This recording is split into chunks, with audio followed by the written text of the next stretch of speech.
Oggi parliamo del fuoco di Sant'Antonio, l'herpes zoster.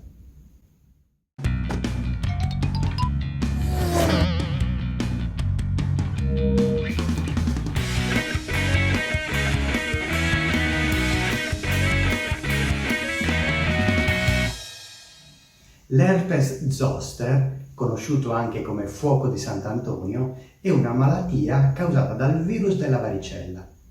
Le persone che hanno avuto la varicella, una volta guarite, non eliminano il virus, che rimane latente nelle cellule del sistema nervoso, tenuto sotto controllo dal sistema immunitario che gli impedisce di proliferare e creare danni all'organismo.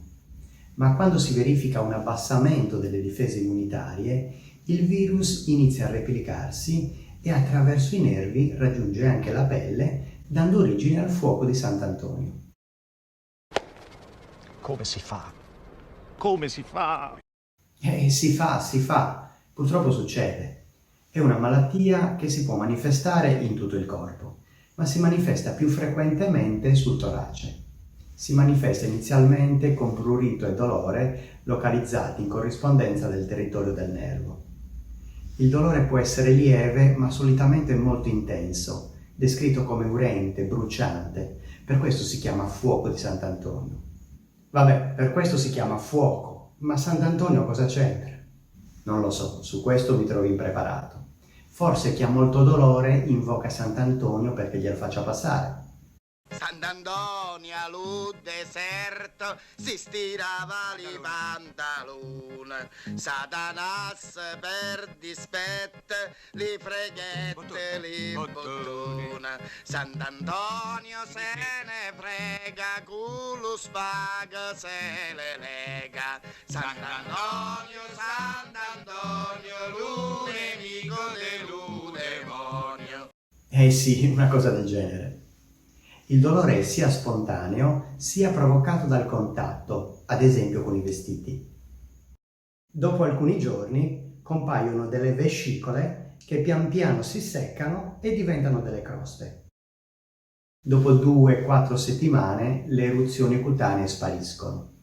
Qualche volta rimangono delle cicatrici o delle macchie e il dolore dovrebbe passare. Dico dovrebbe perché in alcuni casi dura più a lungo. Quando la durata del dolore supera i 90 giorni, si parla di nevralgia post-erpetica, o più propriamente neuropatia post-erpetica. Qualche volta la fase acuta della malattia può essere accompagnata da sintomi generali, come febbre, malessere generale, sensibilità alla luce, stanchezza, mal di testa. Quando la malattia interessa il nervo trigemino, che è il nervo che porta la sensibilità al viso, il dolore e le eruzioni cutanee si localizzano nel territorio di innervazione di una delle 3 branche del nervo. Il territorio della branca oftalmica, cioè la zona della fronte, la parte anteriore della testa, l'occhio e il naso, il territorio della branca mascellare, cioè lo zigomo, la palpebra inferiore e il labbro superiore, o il territorio della branca mandibolare, cioè la mandibola, il mento, la zona davanti all'orecchio e la tempia. La sede più frequente è certamente la prima branca del trigemino, cioè la branca oftalmica, che rappresenta circa il 10-20% dei casi di herpes zoster. Anche in questo caso compare il dolore, seguito dalle eruzioni cutanee che durano circa 2-4 settimane. Purtroppo esiste il rischio di complicazioni anche gravi causate dal coinvolgimento dell'occhio, in particolare della cornea, della sclera e della retina, che possono causare cecità. Un segno caratteristico in questi casi è la comparsa di vescicole sulla punta del naso. Per questo motivo, in questi casi, è importante il coinvolgimento dell'oculista per la valutazione e la terapia delle lesioni oculari. Quando sono interessate la branca mascellare o mandibolare, si possono avere anche sintomi all'interno della bocca, sul palato, le gengive, la lingua, le guance, che sono innervate da queste 2 branche del trigemino. Il principale fattore di rischio è l'età. L'herpes zoster è raro nei giovani e il rischio di contrarre la malattia aumenta con l'età. Pensa, amore mio, all'orrore di una lunga vecchiaia. Beh, ma come si dice sempre, l'alternativa non è che sia meglio. Altri fattori di rischio sono tutte le condizioni che provocano un abbassamento delle difese immunitarie, come lo stress, l'uso di farmaci immunosoppressori, ad esempio nei pazienti sottoposti a trapianto d'organo, o le terapie contro il cancro, ma anche lunghe terapie con cortisonici, oppure malattie, ad esempio l'AIDS.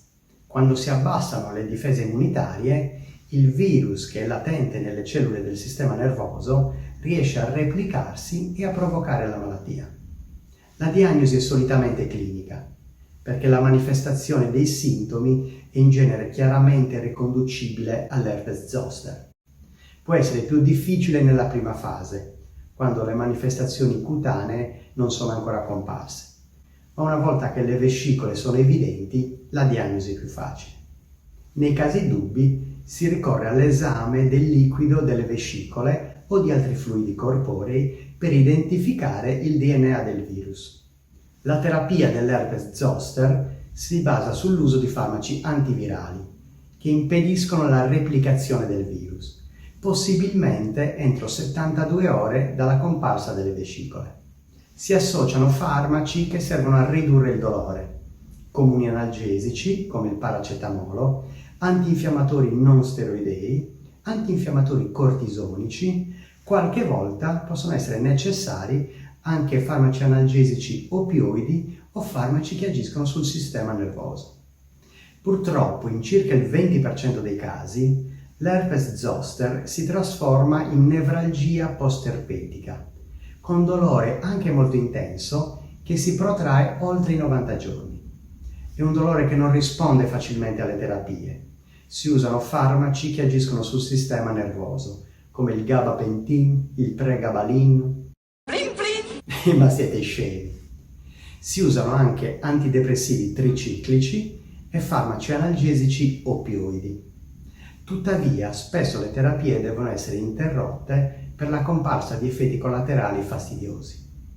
Qualche volta possono essere utili farmaci applicati direttamente sulla pelle, come la lidocaina, la capsicina, ma quest'ultima tende inizialmente ad aumentare il bruciore, per cui è difficilmente tollerata. Recentemente si sono avuti buoni risultati anche con infiltrazioni di tossina botulinica. Oltre alle lesioni all'occhio che abbiamo già citato, l'herpes zoster può causare anche gravi complicazioni al sistema nervoso, cioè al cervello e ai nervi, ai vasi sanguigni, favorire infezioni batteriche nelle lesioni della pelle e nelle persone con grave abbassamento delle difese immunitarie. L'infezione virale si può estendere ai polmoni, al cervello e a zone estese della pelle. Una buona notizia è il fatto che esiste un vaccino molto efficace che riesce a prevenire l'herpes zoster e quindi anche la nevralgia post-erpetica. È consigliato a tutti gli adulti al di sopra dei 60 anni. Grazie per aver guardato il video. Vi lascio come sempre in descrizione il link degli articoli a cui ho fatto riferimento. Per qualunque altra cosa, o se volete contattarmi direttamente, potete visitare il mio sito internet e lì trovate tutti i miei contatti. Guarda un po' cosa ho trovato. Cos'è? Stavo cercando su Google e ho scoperto perché si chiama Fuoco di Sant'Antonio. Te lo leggo. L'origine del nome è antica e si lega al nome dell'eremita Antonio, famoso per aver resistito nel deserto agli attacchi insidiosi del diavolo, riportando dolorose ustioni su tutto il corpo. In virtù di questo episodio della sua storia, venne associato alla patologia dell'herpes zoster, nota per provocare un bruciore molto intenso sulla pelle. Chiaro? Chiarissimo! Bel lavoro!